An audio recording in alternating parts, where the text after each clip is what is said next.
Prosessen med BGT5 lærte oss veldig mye. Vi går jo ikke i de mye streetwear-klær selv. En annen ting hva som gøy for oss.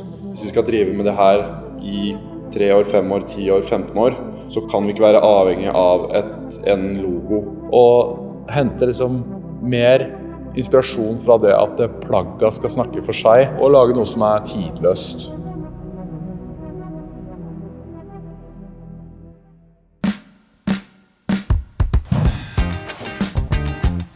I think this is good, but I think it could be even more smooth as well. The metal one, yeah. Og vi snakket en del med forskjellige produsenter som kan produsere ulike deler av første dropp, fordi de forskjellige fabrikkene jo spesialister på forskjellige ting. Noen veldig gode på knits, ellers noen gode på fleece, ellers andre gode på t-skjorter eller hoodies. Så det jo å finne de som gode på de forskjellige tingene, men nå begynner vel ting å bli landet.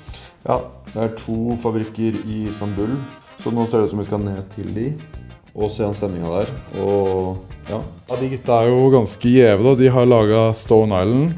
Lacoste og Versace og ganske mye sånn high-end-merker, så kan det potensielt være litt dyrt, men det må vi nesten bare se.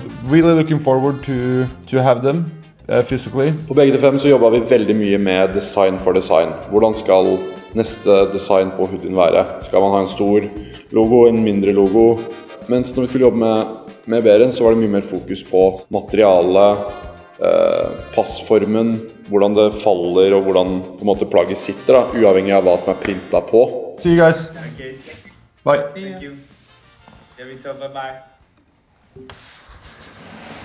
Jeg glad i å prate de gutta der. Ja, fy faen, men det top level fucking craftsmanship, så gutta Navy fucking seals i klesbransjen.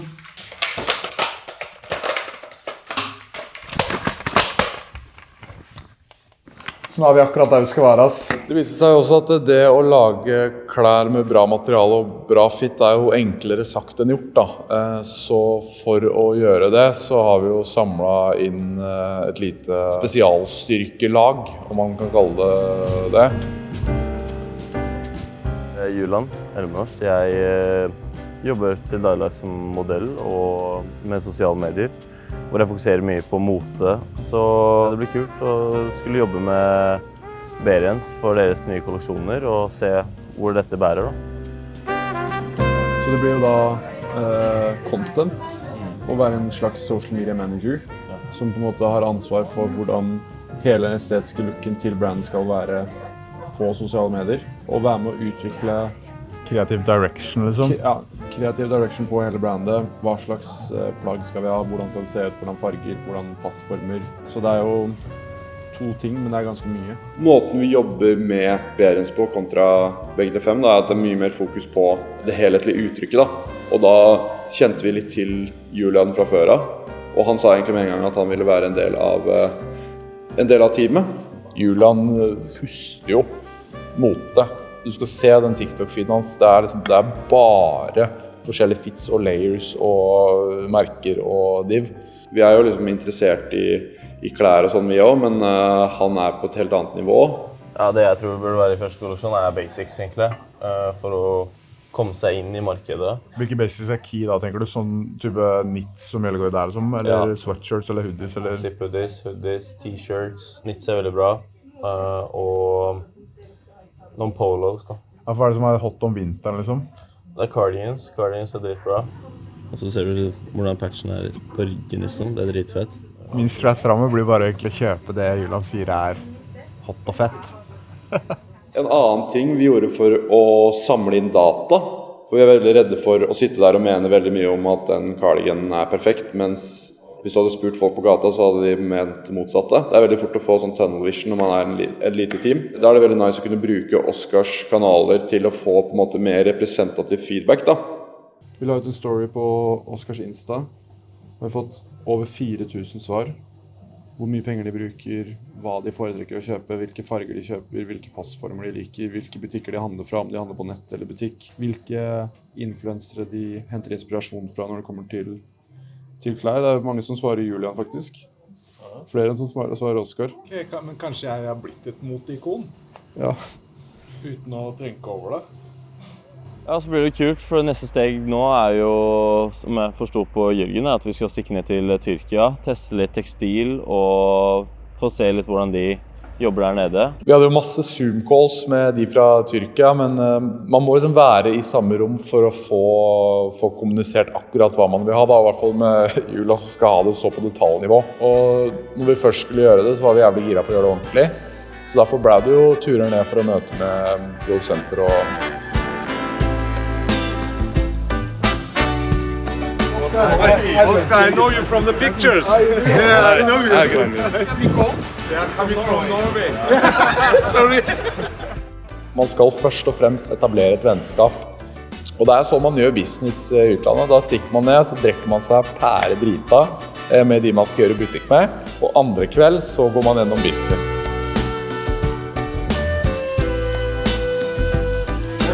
Welcome. Vi gikk gjennom hele fabrikken med det. De viste oss jo patches, hangtags, og til og med hvordan stoffet reagerte på å få vann på seg. Så jeg zonet jo litt ut der, fordi det var ikke helt... Jeg ville bare ha fete klær på en måte. Og derfor er det godt at noen andre, sånn som Julian, og som kunne gå skikkelig nerdete til verks da. Og noe av det viktigste vi gjorde der nede var jo bare å teste plagg en masse. Jeg tror jeg hadde 40-50 plagg på meg sammen med Julian. Vi bare testa for å finne ut akkurat hva vi vil ha da. De var jo veldig proffe og skjønte fort tegninga. Da ble vi egentlig bare enige om at de skulle prøve å lage hele kolleksjonen for oss. Og så skulle vi ta runder med revisions da, på lengder, stoff, materiale, farger, til vi ble helt fornøyde da. Ja.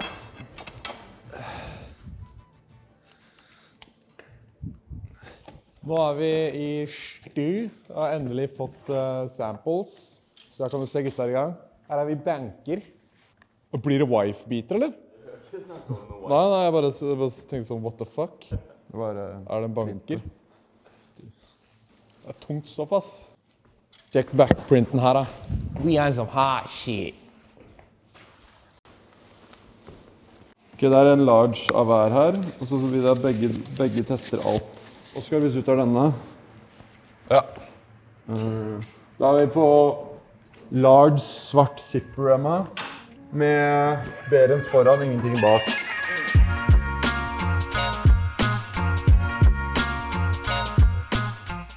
De er sånne som er nice å tygge på, så hvis de er av gummi, helst. Hva tenker du om, er de for tjukke, for tynne? Jeg kjøper egentlig uten, eller så drar jeg de ut, egentlig. Skal jeg ha helt ærlig, men... Kunne jeg bestilt bare en flaske til bordet? Nei, jeg vil ha en bøtte med is. Jeg tenker det gøyeste er egentlig å lage klær man er gira på å gå selv. Altså, for sånn 3-4 år siden så jeg James Bond Daniel Craig når han kom opp fra havna. Og siden har jeg bare tenkt sånn, fy faen, jeg skal ha en t-skjorte som fitter sånn som det. Og hva er det jeg sitter i nå? Full circle, motherfuckers. Og det er det som er jævlig rått. Altså, lar kvaliteten i produktet snakke for seg. Det er det som selger, da. Og det er det jeg girer på det selv også, ja. Ok, la oss se på printet da. Jeg tenker kanskje at logoen, at den er litt vel stor. Så tenker jeg 20% mindre logo. For en ting jeg tenkte å diskutere med dere er på alt som ikke er knits da. Det er hoodie, sweatshirt, t-skjorte. Så lurer jeg på om det blir litt vel mye logoer. Skulle vi hatt noen, altså svart Logoløs, liksom? logoløs. Liksom sånn, Ja, black on black. ja, eller black on black, men det kunne bare vært en sånn hvit. Ja, for jeg opter jo for den her. Mange liksom, som Oscar da, som bare har lyst på en hvit t-skjorte liksom. Som er en god fit, som ikke nødvendigvis har logo. Man skulle hatt noe av det Om man også. skulle hatt logo da, så kunne man hatt logoen her. For hva tenker du om å ha noen helt uten noen ting? Tenker du det? Ja, det kan funke det også. For den der kunne egentlig vært helt uten nå. Kanskje kjøre t-skjorter uten da? Nei, forventningene, vi visste ikke helt. Vi var jo... Eller når vi var der nede, så fikk vi inntrykk av at de her har peiling, liksom. Og med brands hadde jobbet med, og Det viser jo at de har også, så jeg tror med litt justering her så vi egentlig i mål allerede nå. Det liksom bare mye småpirk, særlig liksom fra Julian da, som eksperten. Litt mindre logo der, ha kanskje en liten logo på ryggen der, fjerne den logoen så ikke det blir for mye. 4-6 uker, sånn 1 til 2 måneder da, så tipper jeg vi kan lande alt av hoodies og t-skjorter og sånne ting, egentlig. Da må vi begynne å sette i gang med fotoshoot, må jo arrangere et eller annet form for event, så folk får det med seg. Fått finjustert litt. Altså, vellykket dag. Det blir kult å se hvordan neste runde med samples blir, og ja, vi gleder oss til å komme i gang. Hvilken piece tror du drar mest? Den grå. Ja. Ja, jeg tror det kan bli en sånn, hva skal man si, at den kan gå viralt på TikTok. Det her sånn jeg faen aldri hadde hatt noe øye for what so fucking ever.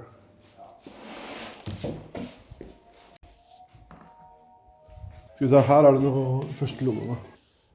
Det bare som mockups da. Men ja, noe sånt hadde vært heftig. Det veldig straightforward, men det nice da. Den tynneste der så ut som sånn der... Den?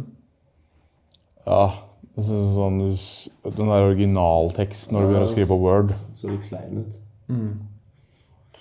Det skal liksom være basic, eller på en måte ikke skille seg ut, men samtidig se ut som et ordentlig brand.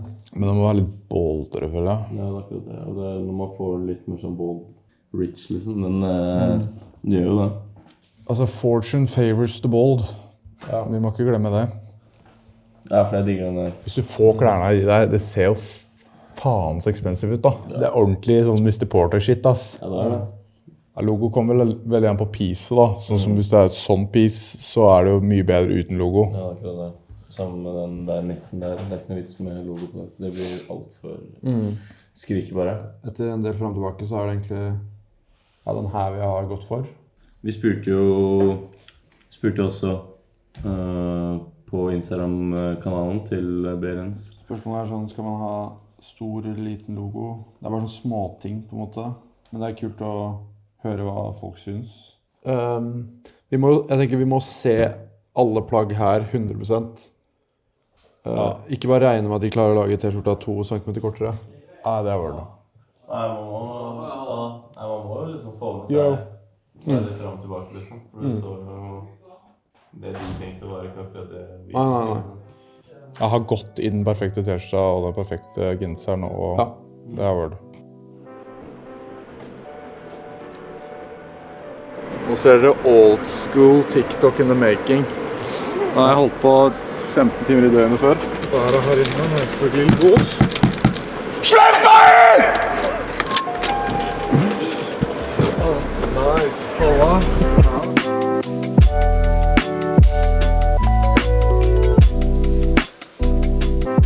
Nei, så nå har de en shoot hvor det litt mer sånn hjemmekoselig, eller litt sånn mer, du ser klærne i en setting da.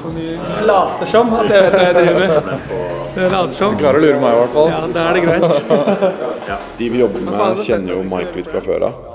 Så han var et naturlig valg, både fordi han jævlig flink og har en ganske syk track record. Så da var det på en måte veldig naturlig å teste ut han og hans team. Ever since I met Berens, my life has changed. Thank you, Berens. Skal lansere 23. Ja, da blir det som forhåndssalg, og så åpner det for alle 25. da. Hva synes du om kolleksjonen? Super clean, super nice. Jeg bare venter på at kanskje de sier sånn, Mike, kanskje du har lyst på din egen farge, eller en liten collab, inshallah, en dag. Det går for mindre vanlig, fordi noen av t-skjortene får meg til å lukte sånn. Hæ? Hvordan sa du man lukter mindre svett? Ja, hvis du har bomullstørste som veldig behandlet, altså veldig sånn kjemisk behandlet, så fremhever de ofte liksom lukt. Men hvis de mer naturlige på en måte, så lukter de mindre svett. Okay. Ja. Vi skjønte ganske kjapt at vi burde ha en som holder i alt av markedsføringsaktiviteter. Det blir veldig mye mer enn at Oscar bare lager et Instagram-innlegg på en måte. Da tenkte vi egentlig bare at vi utlyser en stilling, og landet til slutt på Henrik, som har jobbet med fashion, studert fashion, og kommer inn i Berens med masse energi. En perfekt fit for teamet da. nå har vi liksom fått spikret på plass så hvert ledd har kvalitet da. Julian, Henrik, noen som kan ta hele backenden av bedriften, så det liksom, nå er vi jo et jævlig svært team da, for å få den riggen her på plass. Jeg har fått spørsmål mange ganger hvis ikke du skulle gjort det du gjør i dag, hva hadde du drevet med da? Og det får vi jo svare på. Jeg hadde vært modell. Det er din tur å være foran kamera nå. Ja, make me shine. Dette er det bildet du skal bruke, liksom.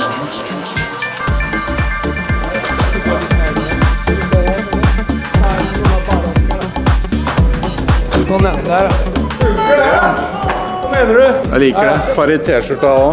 Se, nå blir den varm i trøya. Nå tar jeg et par i t-skjorta også. Så blir det.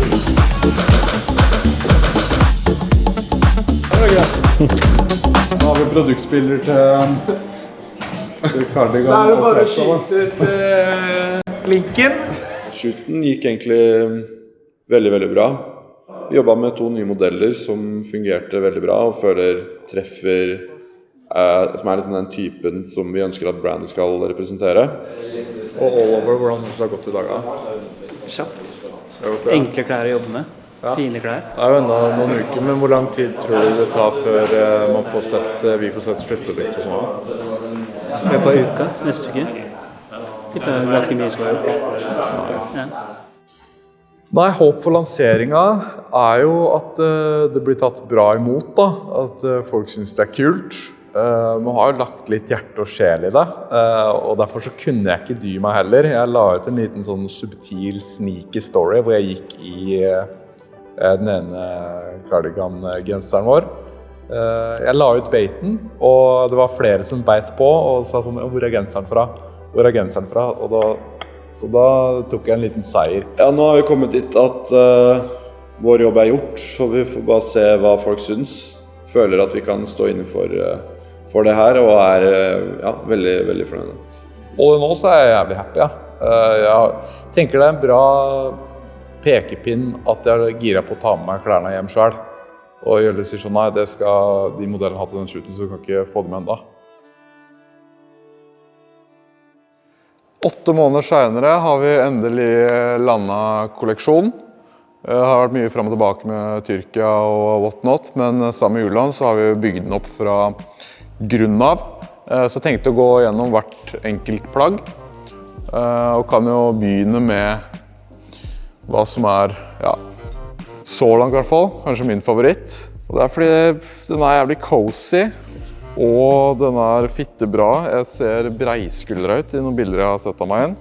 Stemmer, og fokuset på disse cardigansene her er at vi prøver å beholde den tighte strikkefitten samtidig som at vi holder en regular look. Vi har også gått for en double zipper variant, sånn at det er flere forskjellige måter å style disse på.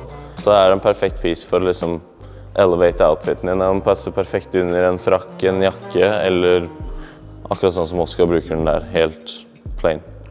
Og så har vi en annen cardigan også, og det er den som er litt mer slim. Stemmer, så dette er jo en tynnere variant av egentlig samme cardigan, bare at det ikke er den samme strikkemetoden. Ja, for den har litt mer... Den her er mye mer nytta, ja, mens den her skal være en mer tynnere look, sånn at den passer perfekt over en skjorte for eksempel, eller helt vanlig, sånn som Oskar bruker den her. Den er liksom passer perfekt i den der old money-stilen din, når du skal ned til franske rivieraen. Og så har vi en jeg muligens også kommer til å lande på som favoritt. Disse 2 fekter, men den her sparer jeg til en potensiell date. Så jeg har ikke lyst til å se meg selv i den helt enda. Sånn som du ser på denne her, så er det også en strikka genser. Og du ser at passformen på denne er samme som vi har egentlig fokus på hele kolleksjonen, er å ha den regular fitten. Så om du leter etter en perfekt strikka genser, så er det den her. Neste så har vi hoodiesene. Ja, for det er det da. Vi hadde hoodies i begge til 5 år, men de her er liksom mye mindre oversized da. Ja, som du kan se her, så sitter den mye mer rett på skulderpartiet. Den henger ikke over som en vanlig oversized hoodie ville gjort. Da får du liksom best of both worlds. Du kan gå en hoodie på søndag, når du skal bare chille hjemme, eller du kan ta med på en kaffedate eller hva enn du skal. Denne her kommer i 3 forskjellige farger da. Det er Heather Grey, Navy og svart, og sammen med zipper hoodiesa. Vi ser også her at vi har en dobbel zipper, sånn at det er forskjellige stylingsmetoder.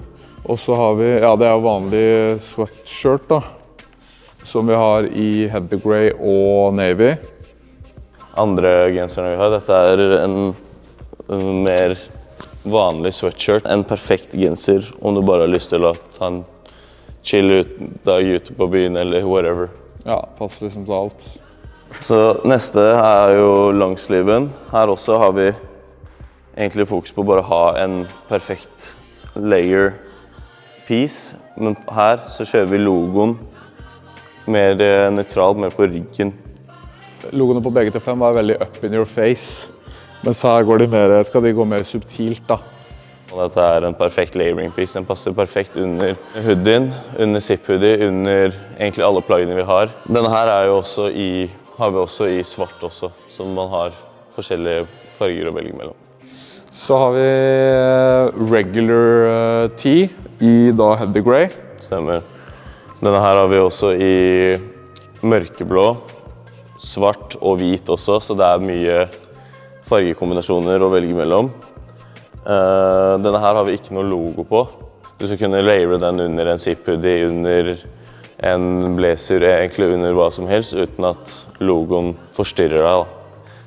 Siste plagget vi har her er jo også en t-skjorte, men dette er en mer boxy fit, for at vi vet at det er mange som etterspør det også. Og disse her har jo også Berens backprint på. Ja, trent inn her om dagen faktisk. Det er det jeg gjør når jeg finner t-skjorter som passer greit, så bare bruker jeg det hele tiden. Jeg bare trener i de, stikker ut i de. Bruker de i alle settinger, så som du ser, perfekt når du skal ta pull-ups. Absolutt, så det er en multifunksjonell t-skjorte, for å si det sånn. Men det var vel egentlig hele kolleksjonen. Og hvis du enda ser på den videoen her, så slipper jo den kolleksjonen her 25. februar, men vi har forhåndssalg. Og hvis du vil ha tilgang på Early Access-salget, som er 23. februar, så kan du signe deg opp på nettsida berensoslo.no. Legger også lenka i description og pinneren øverst i kommentarfeltet. Da får du 15% off og Early Access. Det er heller ikke alle piecene det er så fryktelig mange av, så dette kommer potensielt til å ryke fort. Så hvis det er noen plagg du har lyst til å sikre deg, så vil jeg signe opp for Early Access.